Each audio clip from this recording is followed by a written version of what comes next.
খারাপ সময় কাটিয়ে উঠবেন কিভাবে? মাঝে মাঝে খারাপ সময় আসবেই। আসবে মানে আসবেই। কখনো কখনো বিনা নোটিসেই আসবে।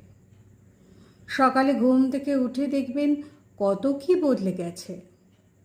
আগের দিনে যে মানুষটার সাথে হেসে গল্প করলেন, পরের দিন হয়তো সে মানুষটাই আপনাকে সব জায়গা থেকে ব্লক করে দিয়েছে। হতে পারে কদিন আগে যার সাথে বসে জীবন কাটানোর পরিকল্পনা করেছিলেন, সেই মানুষটা বিয়ে ঠিক করে ফেলেছে অন্য কারোর সাথে।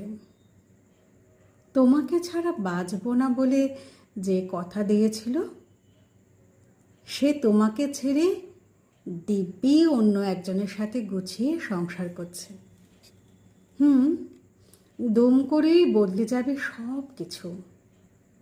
জীবন এমনই, মাঝে মধ্যে সারপ্রাইজ দেবে। সারপ্রাইজ সব সময় যে আনন্দের হবে তা নয়, দুঃখেরও হবে। আপনাকে খারাপ সময় কাটাতেই হবে। খারাপ দিনগুলোতেও ভালো থাকতে হবে। যখন মনে হবে খারাপ দিন চলছে, তখন আপনি অনেক কিছুই করতে পারেন। যা ইচ্ছে হবে তাই করার সুযোগ পাবেন। নিজের জন্য ভাবার বেস্ট টাইম এটা।